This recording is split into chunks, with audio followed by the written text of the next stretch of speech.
Kata Allah, ada orang sholat bahkan tidak paham apa yang ia kerjakan dan ia lakukan dalam sholatnya. Ada orang sholat gak paham yang dia baca dalam sholatnya. Berapa ribu kali Anda ruku? Berapa ribu kali Anda sujud? Sudah berapa lama Anda sholat? Pertanyaan saya, dari sekian ribuan kali ruku dan sujud, berapa persen bacaan sholat yang Anda pahami? Yang ingin imannya meningkat boleh angkat tangan.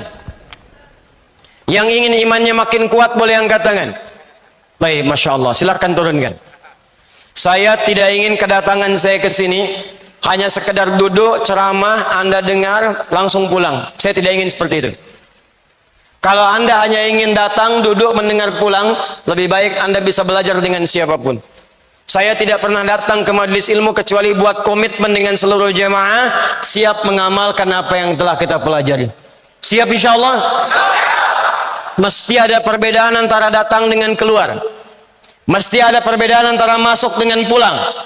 Mesti beda. Karena itu tempat belajar dalam Al-Quran disebut dengan majlis. Jamaahnya disebut dengan majalis. Quran surah ke-58 ayat 11. Ya ayyuhalladzina amanu, iman. Idza qila lakum tafassahu fil majalis, majlis. Jika dikatakan padamu luaskan, share, luaskan tempatnya di majlis-majlis. Majlis berasal dari kata jalasa. Apa artinya jalasa? Bukan sekedar duduk. Asalnya bukan duduk. Asalnya berpindah tempat. Kalau Anda pindah dari karpet duduk, pindah ke kursi. Atau Anda berdiri, maka orang Arab akan mengatakan tafaddal ijlis. Pindah ke tempat yang lebih tinggi. Tapi kalau Anda sedang berdiri diminta duduk, pindah rendah.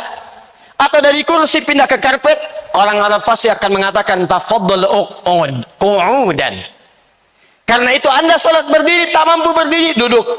Qiyaman wa qu'udan, bukan julusan. Tak mampu duduk, berbaring. Wa ala junubikum, berbaring. Berbaring sulit, bergerak. Bergerak sulit dengan isyarat mata. Berkedip. Berkedip sulit, jadi sholatkan.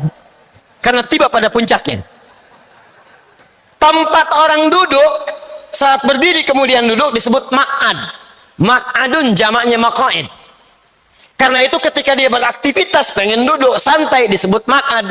Orang pensiun disebut dengan taqa'ud karena aktivitasnya selesai. Tapi kalau duduk dia menempatkan dia mengangkat lebih tinggi dari sebelumnya. Mengangkat posisi lebih tinggi, lebih naik lagi, maka tempatnya berubah dari maq'ad menjadi majlis dari kata jalasa. Kenapa tempat belajar disebut majlis ilmu oleh Al-Quran? Seakan memberikan isyarat. Mesti ketika Anda hadir di pengajian, tempat belajar, mesti mengangkat Anda dari sebelum masuk sampai pulang. Mesti beda posisinya. Mesti terangkat. Apa yang pertama diangkat? Satu, iman. Yarfa'illahu alladhina amanu minkum. Kedua, ilmu. Walladzina utul ilma darajat. Karena itu ketika Anda masuk ke sini, belajar di majlis ilmu, ketika pulang, iman kita mesti beda antara masuk dengan keluar. Mesti lebih kuat. Ilmunya mesti bertambah. Mesti paham. Jadi kalau saya mengajar, Anda belajar dengan saya, tidak melekatkan diri Anda kepada Allah, tidak meningkatkan iman Anda, maka camkan kalimat saya ini. Tinggalkan saya dan cari ustadz-ustadz lain. Jika Anda belajar dengan saya, tidak menambah pengetahuan Anda, tidak meluaskan wawasan Anda, camkan kalimat saya. Tinggalkan saya, cari ustadz-ustadz lain. Karena saya tidak seperti yang diinginkan oleh Al-Quran. Mesti beda. Dan mustahil kita bisa meningkatkan iman dan ilmu kecuali kita paham dan berkeinginan mengamalkannya. Karena itu turunlah kemudian Quran surah ke-9 ayat 122. Wa ma kana al-mu'minuna liyanfiru kaffa falawla nafara min kulli firqatin minhum ta'ifah liyatafaqahu fid din. Cara belajar belum selesai. Waliyunziru qaumahum idza raja'u ilaihim la'allahum yahdharun. Kata Allah, orang yang belajar pengetahuan pertama mesti belajar sampai paham. Jangan sampai kita belajar tidak mengerti apa yang kita pelajari. Awas, awas, awas, awas, awas. Ada sindiran tajam dalam Al-Quran. Kenapa mesti paham? Karena ilmu yang kita pelajari itu akan dipraktikkan dalam ibadah. Satu. Makanya disebut fikih, artinya paham. Karena itulah saat kita akan sholat, belajar dulu cara sholat, disebut fikih sholat, fikih zakat, fikih haji. Maksudnya bukan sekedar belajar, belajar sampai paham. Coba lihat sindiran Al-Quran, tajam sekali walaupun halus. Kata Allah, ada orang sholat bahkan tidak paham apa yang ia kerjakan dan dia lakukan dalam sholatnya. Ada orang sholat gak paham yang dia baca dalam sholatnya. Berapa ribu kali Anda ruku? Berapa ribu kali Anda sujud? Sudah berapa lama Anda sholat? Pertanyaan saya, dari sekian ribuan kali ruku dan sujud, berapa persen bacaan sholat yang Anda pahami? Jangan-jangan selama ini kita sholat, kita nggak ngerti yang dibaca. Ruku nggak paham yang diungkapkan. Sujud tidak mengerti yang dibacakan. Bagaimana sholat kita bisa khusyuk? Bagaimana sholat kita bisa nikmat? Yang kedua kata Quran, setelah kalian mengerjakan pengetahuan itu, maka pulanglah, amalkan ilmu kalian, sampaikan pada orang yang tidak belajar di kampung-kampung kita itu. Maka jika ada orang yang belajar seperti ini, paham, komitmen mengamalkan, maka status belajarnya sama dengan mujahid fi sabilillah. Karena ayat ini diturunkan untuk mengajak orang-orang yang sedang senang berjihad untuk diberikan alternatif pada jihad bentuk yang lain, yaitu jihad dengan ilmu. Sama persis kata Allah, yang berangkat ke medan perang, yang berjihad di medan perang, dengan yang belajar di majelis ilmu, maka nilainya sama-sama mujahid. Kalau wafat statusnya syahid, di surganya bersama Nabi SAW. Turun Quran surah keempat ayat 69. Wa may yuti'illaha war rasula fa ulaika ma'al ladzina an'ama Allahu 'alaihim minan nabiyyin was-siddiqina wasyuhada was-salihin wa hasuna ulaika rafiqa. Saya ingin komitmen dulu. Siap insyaallah kita memahami? Siap mengamalkan? Ketika Anda mengatakan siap dengan keikhlasan hati kita, maka saat itulah status kita saat ini berubah menjadi mujahid fi sabilillah. Kalau wafat keluar majlis ini, seketika statusnya syahid syuhada. Masya Allah. Mau seperti itu? Jangan dulu, kita belum selesai talimnya. Tapi kita tidak bisa memilih. Ya. Awas, sebelum saya lanjutkan, tapi saya ingatkan, jihad pun di medan perang bukan asal-asalan kemudian mengangkat senjata dan melukai orang. Karena jihad asalnya bukan menyerang, tapi lebih kepada membela diri dalam kebenaran dan kebaikan yang dibenarkan oleh agama. Ingat, kalau ada yang ngajak-ngajak, ayo bom orang, tembak orang, tusuk orang dalam suasana yang tidak dibenarkan, maka jangan ikuti. Karena resikonya itu sama dengan pesan kapling di neraka jahanam. Quran surah An-Nisa, surah yang keempat, ayat 92 sampai 93. Wa may yaqtul mu'minan muta'ammida fajazauhu jahannam wa ghadiballahu alaihi wa la'anahu wa 'adda lahu 'adzaban 'azima. Siapa yang sengaja merencanakan pembunuhan apalagi pada satu orang beriman, maka dia sama saja sudah pesan kapling di neraka jahanam. Dia akan mendapatkan murka Allah, dilaknat oleh malaikat, dan dijanjikan siksa yang sangat berlipat. Orang beriman mana yang pesan kapling di neraka jahanam? Makanya mustahil ada orang beriman meledakkan diri di jalanan. Mustahil ada orang beriman tembak sana tembak sini dengan kalimat Allahu Akbar, dengan kalimat dan suasana yang tidak dibenarkan. Ayo fokus ini. Apa saja amal soleh yang disebutkan oleh Nabi untuk menjelaskan petunjuk di Al-Quran supaya iman kita menguat. Al-Imam Al-Bukhari menghimpun di 57 hadis dalam kitabnya Al-Jami' Sahih Al-Bukhari, yang juga mengintisarikan keterangan-keterangan dalam Al-Quran. Perhatikan, setidaknya ada beberapa amalan-amalan pokok yang kalau dikerjakan akan meningkatkan iman, bahkan memunculkan kenikmatan iman yang disebut dengan halawatul iman. Satu, saya agak cepat langsung ke eksekusi amalan. Amalan yang paling pokok, satu, solat. Solat. Karena itu ketika Allah menyebutkan kalimat iman pertama dalam Al-Quran, setelahnya langsung bersanding dengan kalimat solat. Al-Baqarah ayat 3. Alladzina yu'minuna bil ghaib wa yuqimunas sholah. Dan kalimat imannya berubah jadi fi'il mudhari. Dari amanu jadi yu'minun. Silakan lihat. Biasanya Allah panggil ya ayyuhalladzina amanu, ya ayyuhalladzina amanu. Yang ini spesial. Begitu kita diminta mengerjakan sholat, kalimat imannya berubah menjadi fi'il mudhari. Alladzina yu'minun, bukan amanu. Fi'il mudhari punya 3 arti. Lebih bergerak dibandingkan fi'il madhi. Dalam bahasa Inggris disingkat dengan present, continuous, dan future. Sekarang, terus menerus, dan sampai kapanpun. Jadi ada amalan yang kalau kita kerjakan dengan baik, maka amal itu akan menjaga iman kita dari sekarang, terus menerus, sampai kapanpun saat kita kembali kepada Allah subhanahu wa ta'ala. Seakan Al-Quran ingin mengatakan, hei, kalian yang sedang beriman kepada Allah yang gaib, yang tak tampak dalam pandangan, kalau iman kalian ingin terus kalian pertahankan, terus kalian jaga, tertanam dalam jiwa, baik sekarang, terus menerus, sampai kamu kembali kepada Allah subhanahu wa ta'ala, saya turunkan amalan yang kalau engkau kerjakan itu, maka akan hadirlah sifat iman seperti itu. Apa amalannya? Wa yuqimunas salat.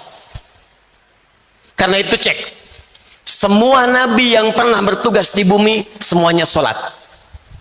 Untuk mempertahankan iman mereka kepada Allah dan menunjukkan kepada kita, saking pentingnya sholat, semua nabi sholat, Pak. Di sholat itu ibadah pokok yang tidak hanya diperintahkan pada Nabi Muhammad SAW dan umatnya, tapi semua nabi yang pernah bertugas di bumi semuanya sholat.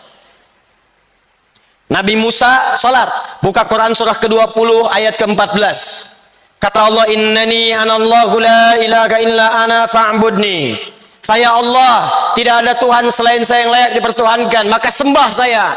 Bertanya Musa, bagaimana ya Allah cara menyembahmu? Wa aqimis sholata li dzikri, tunaikan salat sebagai zikir kepadaku. Nabi Musa salat.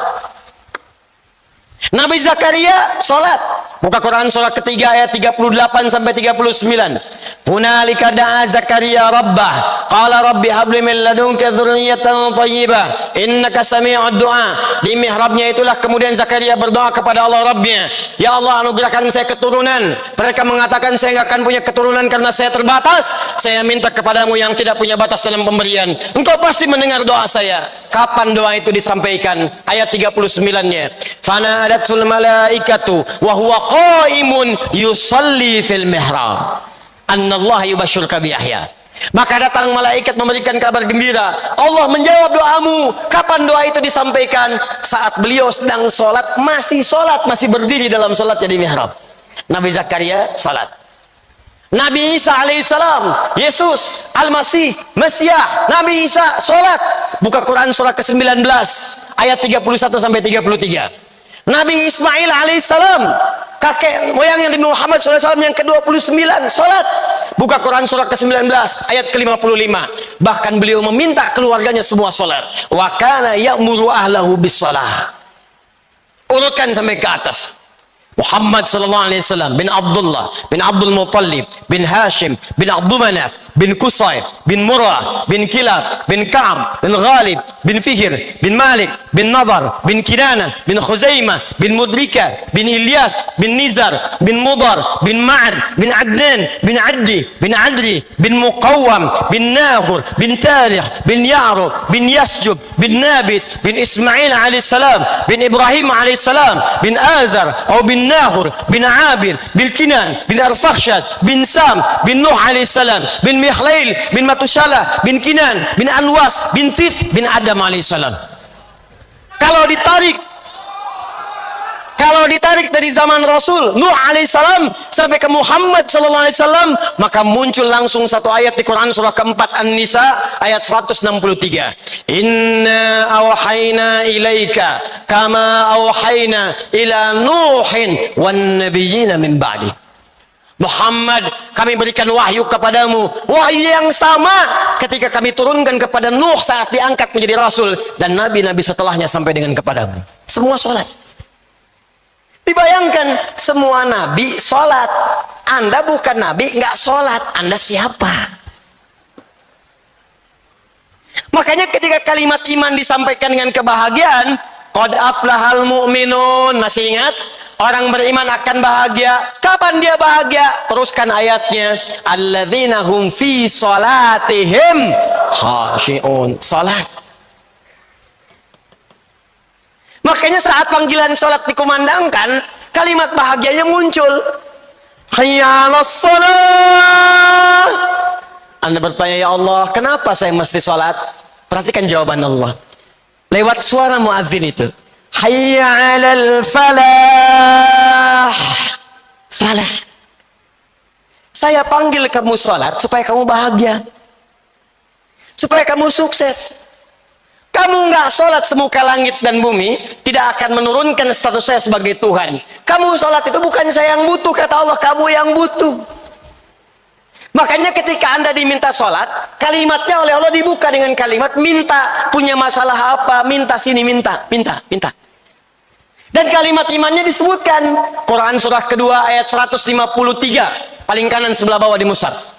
Al-Baqarah ayat 153. Ya ayyuhalladzina amanu, imannya dulu. Ista'inu bisabri was sholat. Kalau punya masalah, sabar terima. Lalu datang kepadaku lewat sholat, minta dalam sholat, aku kabulkan. Makanya setiap bacaan dalam sholat isinya doa. Dalam kitab fikih disebut as-sholatu ya doa. Sholat itu adalah doa. Jadi kalau kita sering sholat dengan baik, imannya terangkat, doanya dijawab, hidupnya nikmat sholat.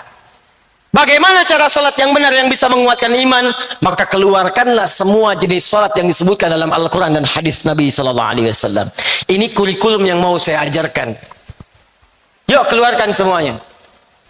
Kalau yang fardu nggak usah dicatat, yang fardu itu sudah otomatis.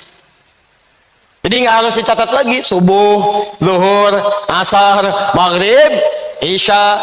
Rumus telepon online terhadap Allah, rumusnya 24434. Online dengan Allah. Anda online dengan makhluk hampir 5 menit sekali. Online dengan Allah diminta cuma 5 kali, itu pun telat. Anda online dengan kekasih, mama sebentar sayang, sinyalnya belum kuat, gelisahnya luar biasa. Terlambat dengan Allah, online cuma 5 kali diminta sehari. Nggak ada kegelisahan itu. 24434. Dalilnya Quran surah ke-17 ayat 78. Quran surah ke-11 ayat 114. Waktunya diatur di Quran surah ke-4 ayat 103. Diminta dijaga di Quran surah kedua ayat 238. Paling kanan sebelah atas di mushaf. Aqimis salata liduluki syamsi ila ghasaqil laili wa Qur'an al-fajr. Inna Qur'an al-fajr kana mashhuda. Dalil salat 5 waktu. Dikuatkan pahalanya di Quran surah 11 ayat 114. Aqimis salata tarafayn nahar wa zulafan minal lail. Innal hasanati yudhibna sayyi'at. Salat fardu. Disebutkan waktunya di Quran surah keempat ayat 103. فَإِذَا قَضَيْتُمُ الصَّلَاةَ فَاذْكُرُوا اللَّهَ قِيَامًا وَقُعُودًا وَعَلَى جُنُوبِكُمْ فَإِذَا اطْمَأْنَنْتُمْ فَأَقِيمُوا الصَّلَاةَ إِنَّ الصَّلَاةَ كَانَتْ عَلَى الْمُؤْمِنِينَ كِتَابًا مَوْقُوتًا. Kata Allah, orang beriman itu pasti tahu waktu sholat. Tuh, cek. Ayo, cek tuh. Ayo. Kata Allah, bahasa bebasnya. Orang beriman itu, kalau benar imannya, pasti tahu waktu sholat. Ayo lihat sini. Subuh besok jam berapa? Sini, jangan lihat ke atas. Sini. 4. Tuh. 341, 340, 440, 355. Terjadi perbedaan pendapat tentang waktu sholat subuh. Ini menunjukkan Anda berasal dari daerah yang tidak sama. Dan ini menunjukkan bahwa sholat itu benar perintah Allah, bukan karya manusia. Kenapa? Karena sholat itu satu-satunya ibadah yang akan terus dikerjakan selama 24 jam di muka bumi. Karena itu azannya terjadi perbedaan waktu. Surabaya selesai azan, Sidoarjo azan. Itu selesai azan, pindah lagi. Ternyata 24 jam nggak pernah berhenti lafaz azan. Di Mesir selesai azan, Libya azan. Libya adzan selesai, Tunisia adzan, Tunis selesai, Maroko adzan, Maroko selesai, Aljazair adzan, nyebrang ke Mediterania, Italia, Spanyol, Prancis, terus 24 jam, satu-satunya kalimat di muka bumi yang tidak pernah berhenti 24 jam adzan. Kalau itu karya manusia, mustahil bisa demikian. Ini menunjukkan kebenaran risalah Islam. Dan ini menunjukkan sholat saking pentingnya 24 jam gak berhenti. Fardu. Orang beriman tahu waktu sholat. Karena itu kata Allah, kalau sudah tahu waktunya jaga, jangan ketinggalan. Muncullah Quran surah kedua ayat 238. Hafidhu ala sholawat. Hei, saling menjaga. Ingat. Kalimat Qur'annya bukan ihfadhu. Kalau ihfadhu hanya ke satu orang, jaga. Tapi kalimat Qur'annya hafidhu, menggunakan alif mufa'alah, saling jaga, ingatkan, share. Anda pulang ke rumah, satu suami, satu istri, 3 orang anak, ada 5 orang di rumah, tiba-tiba Anda sudah susun jadwalnya, sholat subuh sampai dengan sholat isya. Anda bangun, istri belum bangun, bangunkan dia. Ayo, hafidhu. Anda istri bangun, anak belum bangun, ingatkan dia. Ayo, katanya ingin ke surga. Kalau perlu bikin menu sholat di meja makan Anda, simpan. Bek. Waktu sholat jam sekian, waktu sholat jam sekian. Itu yang dimaksud dengan hafidhu. Saling menjaga waktu sholat. Ini yang standar. Kalau Anda ingin naikkan imannya, maka tambahkan pada jenis yang kedua. Keluarkan semua ragam salat di luar salat yang fardu, yang dikenal dengan nama nafilah, yang berhukum sunnah. Kalau Anda ingin berlatih meningkatkan iman ini, maka keluarkan jenis salat yang kedua ini, yang disebut dengan salat nafilah, yang hukumnya sunnah. 1.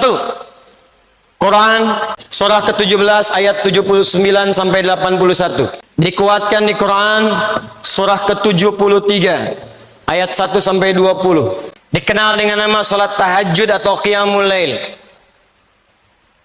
Orang beriman, maka dia akan mencoba untuk memaksimalkan salat tahajudnya. Kalau sulit ia kerjakan, maka ia sebut nama umumnya qiyamul lail. Apa beda tahajud dengan qiyamul lail? Kalau tahajud salat dikerjakan didahului dengan tidur terlebih dahulu. Dari kata hajada, aktivitas yang dikerjakan setelah tidur terlebih dahulu. Kalau ditambah tak dalam ilmu sharaf, itu menunjukkan kesungguhan, usaha yang serius.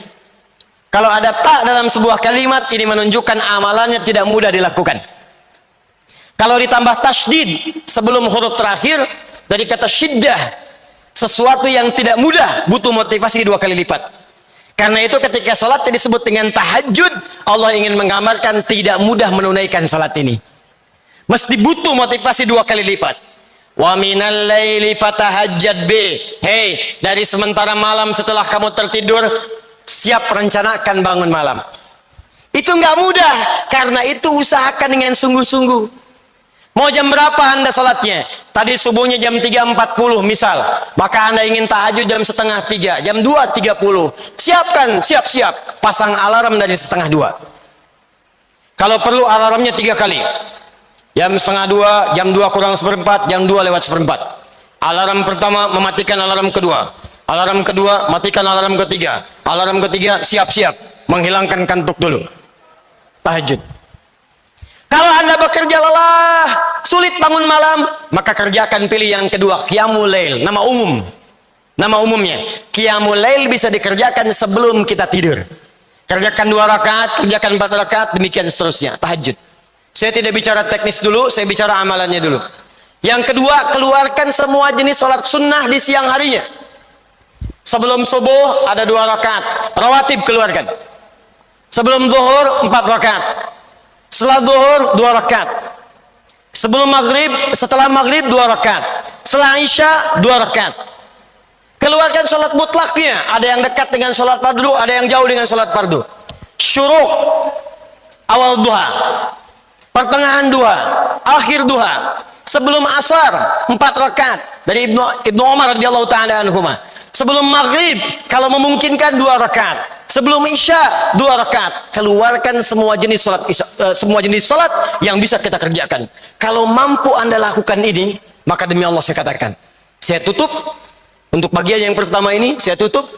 Jika mampu Anda istiqomah mengerjakan salat ini saja, saya belum bicara puasa, belum bicara zakat, belum bicara infak, baru sholat saja.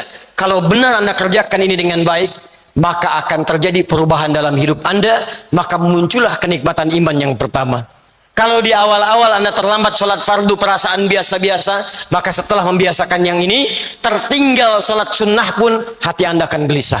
Subuh jam 3:40, Anda bangun jam 3:35, 5 menit sebelum subuh, begitu Anda bangun, ya Allah saya terlambat, padahal subuh aja belum, karena Anda terbiasa menunaikan sholat sunnah. Terjadi perubahan. Dan yang paling hebat, ketika imannya mulai meningkat, ketika kemudian ibadahnya mulai meningkat, maka amal solehnya pun akan mulai muncul dalam hidupnya. Akan terjadi perubahan dalam hidup Anda.